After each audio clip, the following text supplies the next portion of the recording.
Mr. Magnet and Steel himself, Walter Egan. Hi, how are you? I am great. Nice to be here with you, Meredith. Thanks It's for having me. yeah, where exactly are you in Tennessee? I am. I'm in Franklin, Tennessee, which has become a popular place recently. It seems like a lot of people have moved here. I moved here 28 years ago. I grew up in New Okay. York City, and Yeah.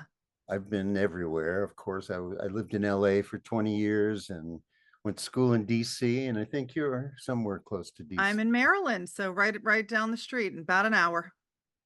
But yeah, Franklin, Tennessee, and Nashville are boom towns these days. Is It's John hard to Ford keep Coley up. your neighbor? John Ford and I do hang out a little bit. Yes, you think he's in Thompson Station, the next town down, but he's Okay. a native, and he always would gripe about all these carpetbaggers moving in, you know, and I could see him saying that. Yeah, yeah, no, very that much sounds like so. JFC. I always felt kind of, well, that was kind of me, John. He said, no, no, don't worry. You've been here long enough. So, yeah, I moved here in 97. So Oh, okay. I was the initial wave of carpetbaggers moving. I love that. I love that. Yeah. Wow. I mean, yeah, you've had a very interesting career. I want to go back a little bit. Of course, I want to touch on 1977. Lindsey Buckingham of Fleetwood Mac, of course, produced your first album. And how did that pairing come to be? I mean, how did you guys meet? Yeah, that's a good question. I have wondered about that myself. I think I've put it out there that I've been writing my book, and it's one of those questions. It's like, well, how did I wind up to be so fortunate to be there with all this stuff? And it essentially comes down to my band in the East Coast, Sageworth, broke up, and that was the end of 73. And Yeah. then I moved to California in 74 at the bidding of a guy named Chris Darrow. Now, Chris was a multi instrumentalist who had made his name with Kaleidoscope and Nitty Gritty Dirt Band. Oh, yeah, sure. And in the early 70s, he was doing his own solo stuff. And he had been a tour manager for Linda Ronstadt a few years before that. Nice. And my band was based in Georgetown. Hmm. And we were playing at a club called Apple Pie, which was directly across the street from the Cellar Door. And Cellar Oh, Door wow. was a wonderful club where, kind of mid range artists would come and play for a week or so. And Sure. Linda was coming into town to play for a week. She had set up her equipment. They were looking for some place to eat, and they heard our band and they came in, liked our band, invited us to come and sit with them. And we got to know them and hang out with them. And Chris really liked the band and he wanted to produce us and bring us to California. Um, Half the band thought that was a great idea, the other half thought it was too risky. And so we wound up moving to Boston, which, was Wow. where the band, well, it seemed like a lot of good gigs were there. There were clubs and schools. So the band broke up there, and in 74, I told Chris, hey, the band broke up. What are you doing? And he said, come on out and play with me. So I went out to California. It's just like that Daisy Jones and the Six thing. I drove out there in my Econoline van, Yeah. and Chris offered me a slot to be his accompanist on a tour of Great Britain. So I'd been in California for 2 weeks, went to Great Britain for a month, met a guy named Andrew Lauder, who was with United Artists in the UK. Hmm. And later on, 2 years later, he heard us play at the Troubadour at a hoot night and offered me a deal. Now, when that deal came, that was like February of 76.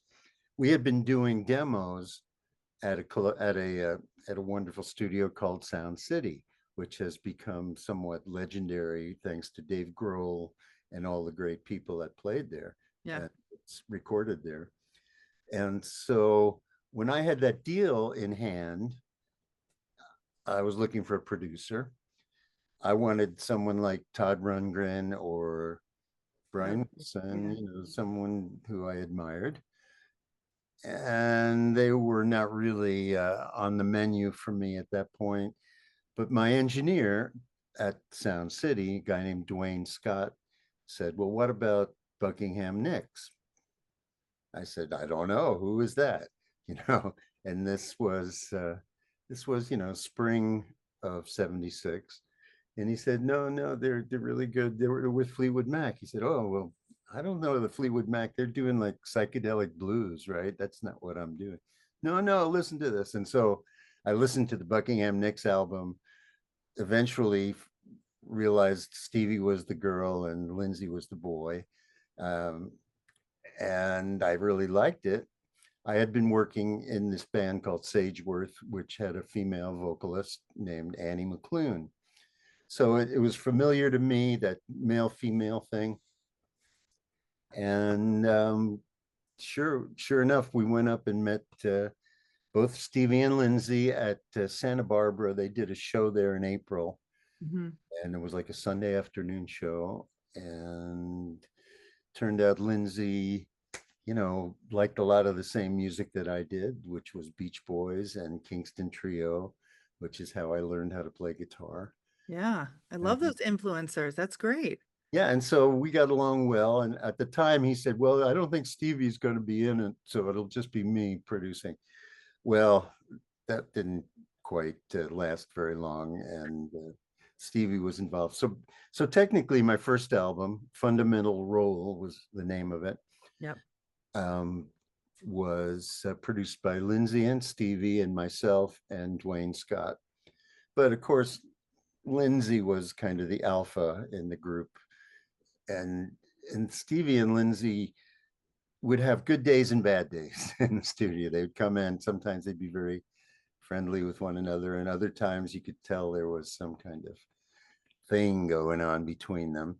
So it Yeah. worked out eventually that Stevie would work with me on with the vocals later in the day, and Lindsey would work with the arrangements and the band during the day.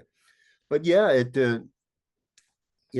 out of the blue, I It's like a fate thing, right? happened to Imagine be had there. that not happened. Right. If I hadn't have gone with Chris, if Chris hadn't have had this manager named Greg Lewerk, and his idea was to do these demos at Sound City. So Yeah. and Sound City was a funky studio in Van Nuys, not exactly Hollywood, but it was a really cool vibe there, and so it was just very fortunate for me. I've been a very fortunate person in my career as far as being in one place at the Yeah. right time, and that. So yeah, and of course Lindsey is my middle name as well, although it's spelled differently than Lindsey Buckingham. And Stevie, well, Stevie, is the X factor in this whole mix, because I do have this affinity for female vocalists, and her birthday and Annie McClune's birthday fall within a couple of weeks of one another. Wow. And Annie and I had been an item, just like Stevie and Lindsey had been an item in their bands. So it was all very familiar, and it was all as if Lindsey might be this brother that I never knew I had, who grew up on the West Coast, when I grew up on the East Coast. And so That's yeah, great. and of course, this was just as they were working on the big album, the Rumors album. Yep. In fact, the first time I saw Lindsey in the studio, he was at Wally Hyder's on Sunset, and he was doing the harmonics, those very high notes on Secondhand News. And, and then Mick Fleetwood walked in, and he was, well, at the time, I was told, well, we're trying to keep this away from Fleetwood Mac, that Lindsey and Stevie were trying to keep this identity outside the band, because they'd only been in the band, I think, for a year and a half. Oh, wow. Okay. So Yeah, yeah, they wanted to keep, they still had their side projects. right, as a brand, Yeah. and even though their album hadn't been the success that they had hoped it would be, it Right. certainly made an impression to people who listened to it, and also in certain pockets there. Birmingham, Alabama, for some reason, is a hotbed of Buckingham Nicks music. It, almost every time I've gone through there, I've tuned in a station and heard one of their songs on the radio. It's very strange. That's wild. But yeah, and so this was my dream was to go to California after my band broke up, and I had been a songwriter and a singer, Mhm. not so much a singer, but I wrote the songs and I had other people who always sang them for me. So, and the lead guitar player. And so when I was offered that deal, I was surprised to learn that the guy who happened to be Andrew Lauder, that guy from England, Yeah. he said, no, no, I want you to sing it. So I was like, oh, okay, that's interesting. So I had to kind of confront that part of it, because being a songwriter, you have to sing a song for people to know what you've written. Yeah. So it sort of leads to the other part of it. But yeah, the other part of that equation is that once we started doing these recordings with Stevie and Lindsey, Mhm. we only did 6 tracks and started to play them for people, and they were like, whoa, whoa, it was Yeah. like a really nice reaction for me. And all of a sudden I was offered a deal from Columbia Records to do 6 albums, not just 6 songs. Wow. And That yeah, it must have been such a good feeling back then. I mean, really. was, you know, And it's not like you can go on social media and go, I just got a record deal for 6 albums. It's no, like you pick up no. the phone and you call mom and dad or your Well, brother. that was Like, basically, yeah, it was calling mom and saying, hey, I told you I was going to come out here and make an album. Well, I'm going to do it, and so, uh, yeah. And of course, in retrospect, looking back at the legendary nature of these two people and how entwined with my life they have become through the years, I mean, it yeah, I'm a very lucky person, I'd have to say. well, now we got to go back and let's talk about Magnet and Steel. Ah, yes, Magnet. That little song Magnet and Steel from 78. The Not Shy album.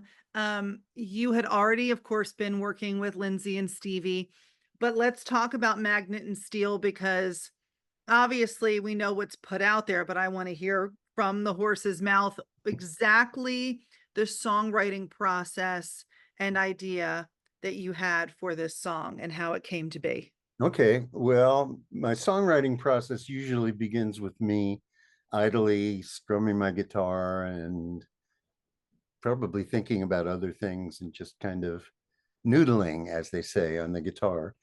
And I had grown up in an era where the first music that kind of affected me was 50s rock and roll. And not only that, but doo-wop kind of 50s rock and roll, growing up in New York City, the sound of the city, that kind of stuff. And so I had a notion to write a song that was in the beat that they call the stroll, which is, boom, boom, boom, bop, boom, bop, that double hits thing. And so I was noodling around with that, just a couple of chords, and melodies come to me, and I was, kind of mumbling words, and I had not very satisfactory lyrics for it, but I had been working on that song during the time I was recording my first album. Well, one night during the recording of that album, Stevie wanted to do her background vocals on a song of mine, which is called Tunnel of Love. Mhm. Uh, this is before Bruce Springsteen ever thought of writing a song with that name. He stole And it from you, Walter. in fact, it started as Funnel of Love, which I don't know where that went, but yeah, and anyway, Stevie, she has this amazing ability to just transform a song. So it was very late at night at Sound City in the big studio. Had a candle lit, the lights were out in the studio, and Stevie was mentally prepared, you might say, and she had been geared up for this track, and she did like 2 or 3 background tracks of this wailing witch thing that she does, you know She's done it on some of her songs as well, of course.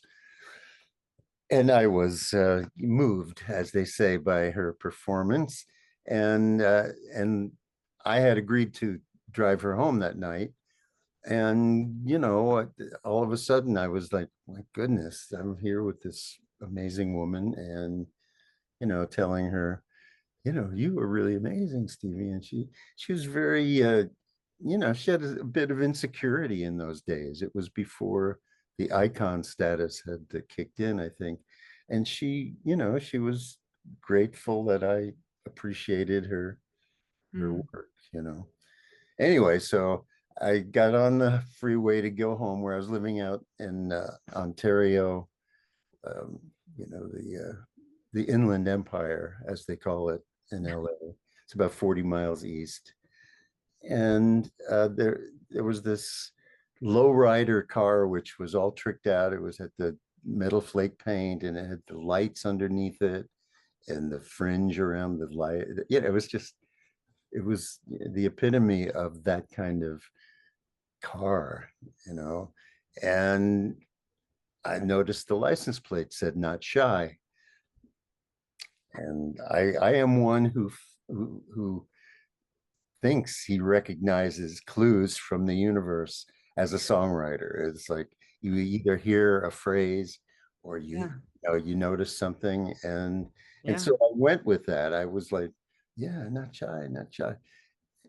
And I got back to where I had been living at the time, and finished that song with those lyrics, that I hadn't. I threw away the old lyrics for the most part, Hmm. and all of a sudden I had the chorus, and I just felt this metaphor of how I felt about Stevie, and and it just seemed, it's a funny thing, but I think simple songs are not easy to write sometimes, but when you can, then Hmm. it's an amazing moment as a songwriter where all of a sudden things come together. I am self-taught. I never really had much music theory. I didn't realize that I was playing chords that indicated it was in the key of E, but I never used that chord in my song. I was like an A and a B and a C sharp minor, for those of you who know music out there.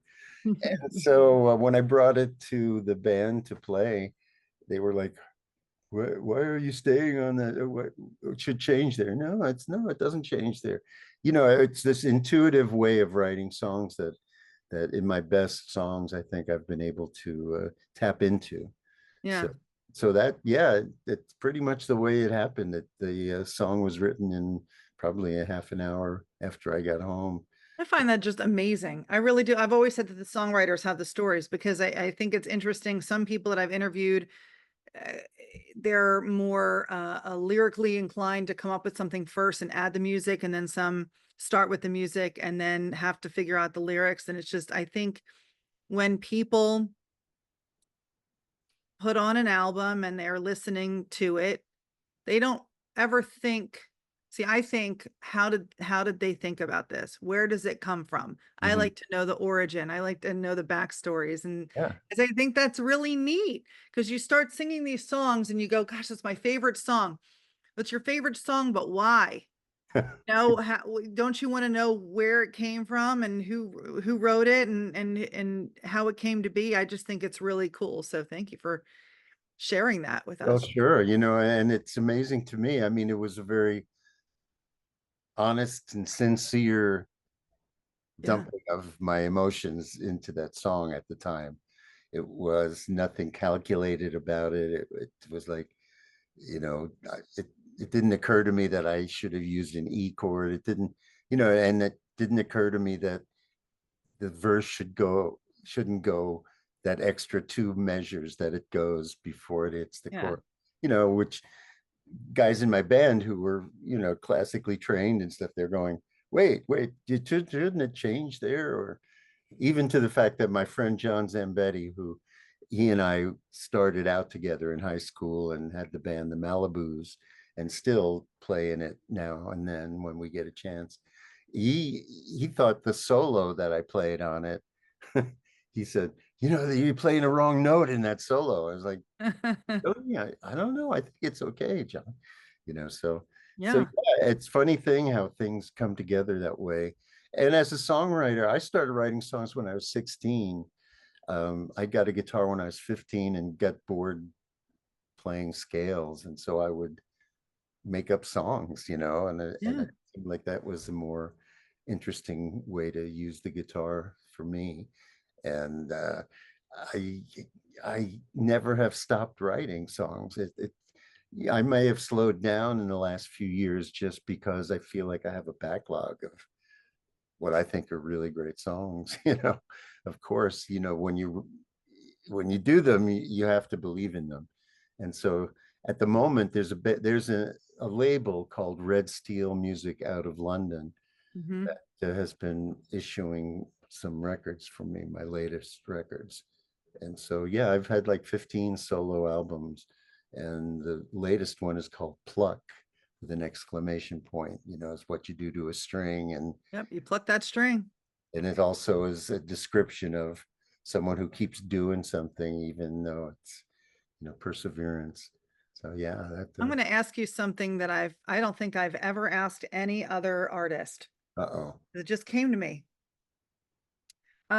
Going through your years being in music and knowing what you know now, would you go back if you had the opportunity to go back? Would you change anything, or are you happy with the trajectory that life took you, and you're like, I'm good with how everything played out. I'm good. Or would you have maybe done something different? I don't think I've asked that before. Well, I try to live without regrets. I think Right? that's a smart way to have a pleasant life, not to go too crazy about it. But of course, there have been moments where, certainly in retrospect, I look back. All right, so when Magnet and Steel was in the top 10, this was September of 78. Yep. I did a tour with Tom Petty and the Heartbreakers. Then at that point, he hadn't really broken through with any singles, but his albums were doing well. And so we both kind of needed what the other person had. And that kind of was the rationale behind that tour. Plus the Hmm. fact that I think both of us come from a similar place as far as our songs go. And so it was a fun tour. It was a good tour to be doing. One night I would open for him, next night he would open for me. And you know, went back and forth with that. And looking back on that particular 2 weeks of my life, I always kind of think, wait, that what happened to my trajectory, as you say, out of that particular moment. And that I guess you get the full details in the book that I've written, but Yeah, I want to, we're going to get to that book in just a second, but hold on. 2 weeks, Walter? Two weeks with Tom Petty? yeah, two. That was so was that like the norm back then? Because I've never heard that. I mean, that was a short tour. It was, yeah, It was and like a the, teeny tiny little tour there, Walter. I don't know if he was going off on other things after that, because in those Okay. days I would go out with I would be with Hart maybe for a month or so, then I'd be with Foreigner for another month or so. Oh, you were with the original Heart with the Mike DeRozier and Steve Fossen days, weren't you? Yeah, yeah. Oh, yeah, those are my Howard okay. Reed, That's cool. and Yeah. yeah, they were really fun to be with. They were such a good group, and you know, and both of them are really great. I still am in touch a little bit with Nancy, but yeah, no, you know, we used to stand on the side of the stage there and just watch them every night because they were just Yeah. such a well rehearsed and dynamic band, and we tried to learn what we could from them. But yeah, there was some you know, and I did 3 nights with Fleetwood Mac up in Alpine Valley at the end Mm. of 78 there. And so that was also you know, it was just these little pieces. You know, it's hard to know.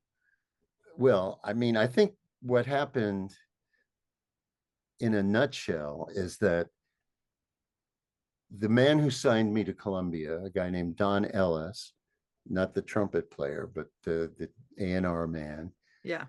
Um, we got together with him after 78 and we were going to record the third album. And we were going to do it self-contained. The band had been on the road basically for 6 months that year. And we were very tight and we were good. You know, a band becomes a family. And we were as close as we ever were at that point. Stevie was moving out of this house that she had in the Hollywood Hills, and it was called on El Contento was the name of the street. And the guitar player who was playing with me, Tom Moncrief, he was living in Stevie's basement at that time. We rented a 16-track recorder and did some demos there as she was moving out. And everybody liked the way that they sounded. And if this was a time going into 1979 when, you know, the aesthetic was switching a little bit to punk and new wave and not quite so polished and a little bit more, you know, grounded. And so we decided that we would do the next album there on our own. And we consulted with Don, and Don said, "This is the perfect move for you. This is going to be great." Yeah. You know, so for the next 4 months or so, we were there. And at the end of those 4 months, Don Ellis had switched labels to RCA. Oh, And the nice. man who took his place was someone from the marketing department. And when he heard the album, which is called Hi-Fi, he was the first thing he said was, "I don't hear Stevie on there." And I was like, well, you know, you signed me, you didn't really sign those guys. They And just thought that you automatically went together, and yeah, that's funny. by this Okay. time, rumors had, you know, swept the Oh, world, yeah. and they were off on their rocket ride to immortality there. And so it became something of an issue. And then their promotion of the album was lackluster, to say the least. And I would, you know, as we did that tour that year, 79, the people who I had met in 78 who were like, "Hey, you know, you're the new thing. You're, you know, okay, great. Yeah." Hmm. We're like, "Why isn't Columbia promoting your album? They're not doing anything."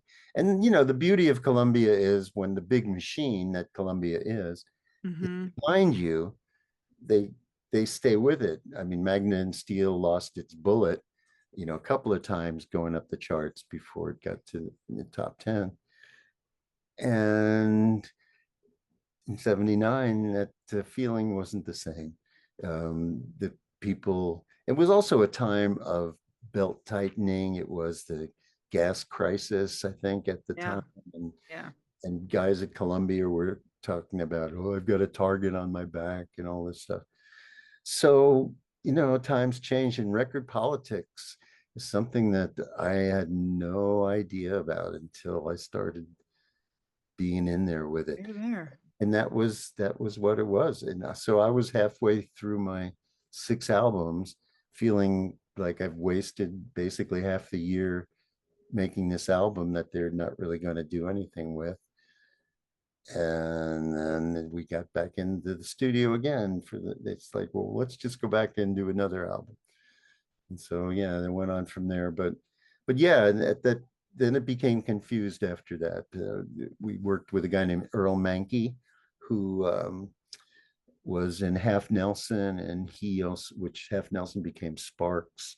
He worked with them, but he also had worked with the Beach Boys, and also worked with a band called 2020, who a really good band. Steve Allen from that band is a good friend of mine here in Nashville now. Oh, Steve Allen. To, yeah, but Earl's working habits were very different than Stevie and Lindsey's. Earl would put the headphones on, and that's how he would make the. It's like, "Hey, Earl, what about?" You know, he didn't want to hear about it. He was doing it his way. And, you know, I think we made 2 good albums, Hi-Fi, and that was the next one was called The Last Stroll, which is portentous in the fact that I knew that this Yeah. was reaching a point with Columbia where what, you know, what's the point of making a record and wasting your year when they're not going to be behind it. So yeah, that and then consequently, we got out of that contract after four of the albums. And by the way, sidebar, Mm, those four albums are about to be re-released and re-promoted by a label called Demon out of England, and that's going to start in the beginning of next year. We've just nice. deal with them. So who So you've knows? got the four albums coming out, and then when is so is your book out? Your book is out.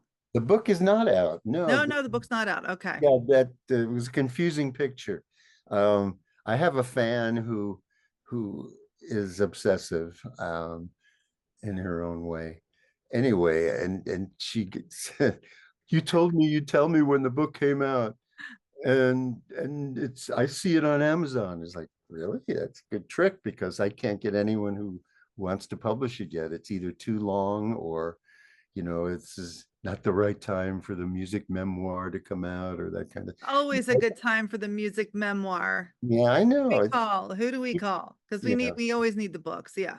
yeah. So, but I am kind of retrenching about that now, and I don't know whether I should rewrite it, make it shorter, make it a different thing. But it has been written, and I've called it Magnitude in my Love own that. cheeky way. My secrets to reveal, you know. But the other one is like an AI book that is basically a catalog of all my albums, and somebody named Andrew Spark, and it has one page to talk about me, and then the rest is just pictures of my albums. So, Hmm. but it was interesting. It's interesting to Google myself, which I don't do that often, and to see I what's can going on imagine. there about me. Yeah. Yeah, and I know you have some kind of connection to the yacht rock universe. Do you not? Yeah, that's a good segue. Let's go right into that, okay? Because I was going to talk to you about that. Yes, I have a yacht rock show, and have been immersed with all of you and had the opportunity to interview most of you and become friends with a lot of you. I mean, Burley and Mary and John Yeah. Ford Coley and Peter Beck. I mean, they're all my friends. I love how humble and wonderful all of you are. I have yet to meet anybody, well, maybe one. I have yet to really meet anybody who's been, egotistical or not grateful for their career. I love when I talk to all of you. I've got, yeah, you're all yacht rockers because that's just what it is now. Yeah. And that's not a bad thing. Some artists, and who shall remain nameless, of a duo, do not like that, do not appreciate that, or not happy with that. But I want to hear from you because I have asked this question before. What do you think that it's done for Walter Egan? Well, it's done a lot for me, certainly. And I want to say right off the top, I consider myself the barnacle on the yacht of rock. I am not exactly up on the deck. I think my songs are more rock than yacht, but I'm very happy to be along for the ride.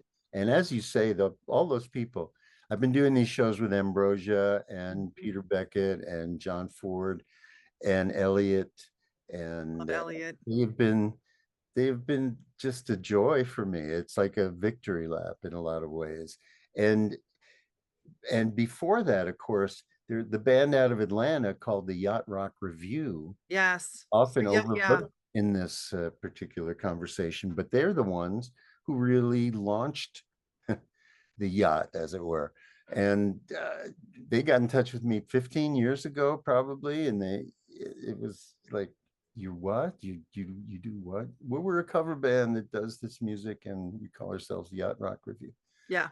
Oh, okay. So is it on boats? No, it's not on boats. Has nothing to do with boats. And of course, then I discovered the little weird vignette of Hollywood Steve and Yeah. the the origins of the yacht rock sound, the smooth sound, and which is hilarious. I think it's a wonderful send off, but they embraced that rather than thinking of it as derogatory or something or kind of Mm. put down. And that band is an amazing band. I just got a chance to play with them again after having played a lot with them a few years ago. You want to hear something funny about that band? I've interviewed them twice and great guys. Small world, Walter. I went to an all girls boarding high school, 160 girls, 8th through 12th grade, most of them boarders from across the world. And I was a day student, and I was really good friends with a girl in my grade, and my grade was very small, like 10 to 12 girls in my grade alone. And come to find out years later, and we're Facebook friends and Instagram friends, her husband is Nick. It's Elliot. Oh, yeah. Elliot and I have known each other since 8th grade, and we're great friends in high school. And I said to her, wait, what? We had no idea. And then I was doing this show and they were doing their thing. So it was like perfect timing. And who knew? So how small of a world is that? And Well, she's that's from great. Atlanta, Yeah, well, that's and she was the a boarder. that Vonnegut, Kurt Vonnegut had a word for it. You were in the same caress. I think that's what he called them when Yeah. somehow disparate people come together around Yeah. things. Yes. And that's so cool that that's true. You know, I went to a high school like that myself, although it wasn't a boarding high school. It was Loyola School in Manhattan. Okay. And there were like 200 kids in the whole school for the whole Hmm. high school. So you were like 50 per year. I And feel ya. We're yeah, yeah, it was a great all experience. school kids here. Okay. I feel Yeah, ya. Okay. yeah, yeah. You know, Yeah. you get a lot of opportunity there. I got Hmm. to be, I played varsity baseball and basketball 4 years and got to be the editor of the literary magazine. And then Amazing. that's where I started playing music with the Malibus. And at the basketball games, at halftime, we'd get our pep talk. And then I'd run up and join the band in the corner with my uniform on. And, we'd play a few instrumentals and then I would join the band again. Amazing. And I always used to get to, Egan, tell me, are you in the band or are you on the team? Cut your hair, all that stuff. And then when I went to college, it was like, yeah, I'm just going to do art.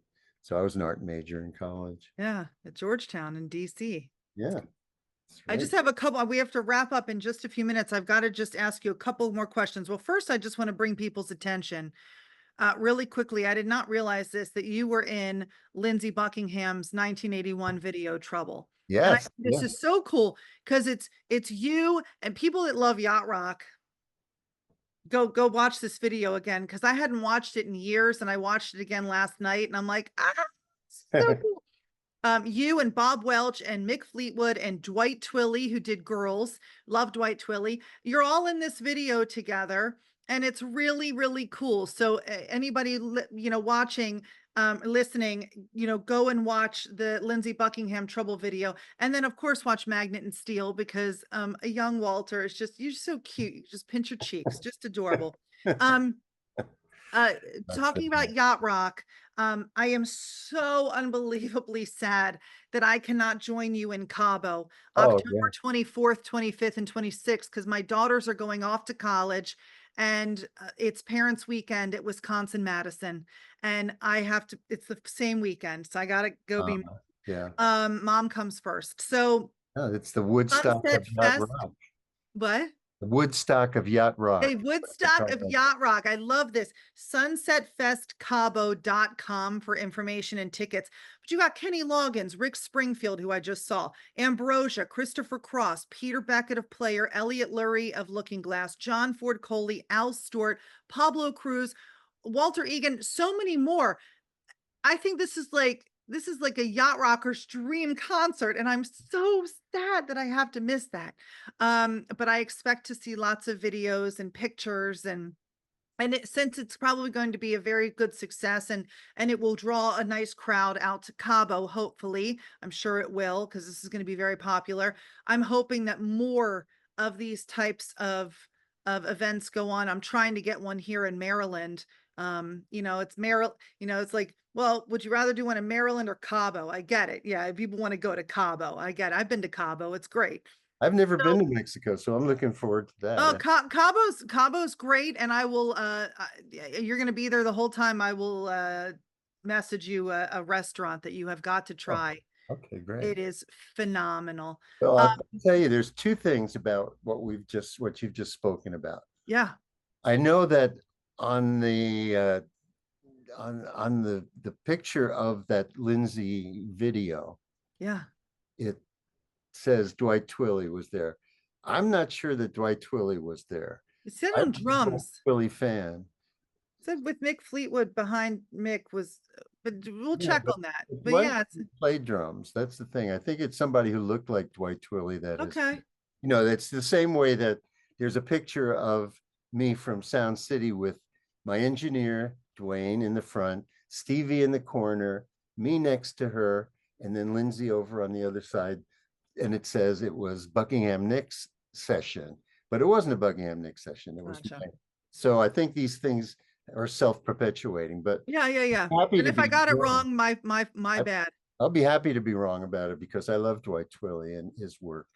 Yeah. Um, but he's on fire. But and now the other thing is, so I've been working with another promoter. Let me just see if I can. I know this is rude to pull my phone No, in the please. middle of our conversation, but he has he has pitched me, and I don't know. I'll send it to you. Okay. It's he sent me the poster for this proposed tour of next summer, which has all those people plus Orleans, Firefall, and just an amazing. Little River Band, maybe. I mean, Yeah, there's Little River Band is in there too. And so I don't know if it's ever amazing. going to come off, but he has said it'd be like 20 dates, and I would be part of that. So I'm hoping that that comes true because that'll be I mean, Cabo is Cabo, but still, the show must go on. The show must go on, and we still want those dates. That's great. All right, now you're a new pop-up. Tell me how elated you are about being a new pop-up. Oh yes, I am very elated. My granddaughter Iris has just turned 3, and she is. I just spent the afternoon with her yesterday, and she's a dynamo at this point, but she's great. And she just got a new little sister. So now there are two granddaughters. Yeah, that's so Edie sweet. Lou is her sister, and Edie Iris. Lou. Yeah, Iris and Edie Edith Lou. Louise. So Ah, yeah, I'm very pleased about that. And my son, I know people who know me from one child think that's my only child, but they're 9 years apart, same mother. And in fact, we took about 15 years off and now we're back together, even though we're technically still divorced, but we're back together. So yeah, which is I'm a country song in reverse, I guess, or something. But he just got married and he married this wonderful woman who's an actress named Grace Rex. She's been in like commercials and she's been in a few movies like I think she was in The Good Wife as well. And okay. so yeah, and so it's very sweet. She's from Indiana. So there were two celebrations. One was in New York where they did get married, and then the end of June, we went to Indiana and met her family, which is really Wow. so. Yeah, great things are happening with all that. I'm spending a lot of time this summer working on. I have a radio show that also streams. It's called Walt's Record Vault, and there's a station here called Hippie Radio, and they play my song, of course, and I thanked him for that. And then I said, well, why are you calling yourself Hippie Radio when you don't play much hippie music? And it's like, well, it's just, it's another way of saying an oldie station. But, Yeah, yeah. I was in college for the hippie years. Why don't you let me do a show? So I'm in my second year of doing Walt's Record Vault, There filling you in go. the gaps of hippie radio. And I sneak in my friends and some of my stuff when I can. And it's a lot of fun.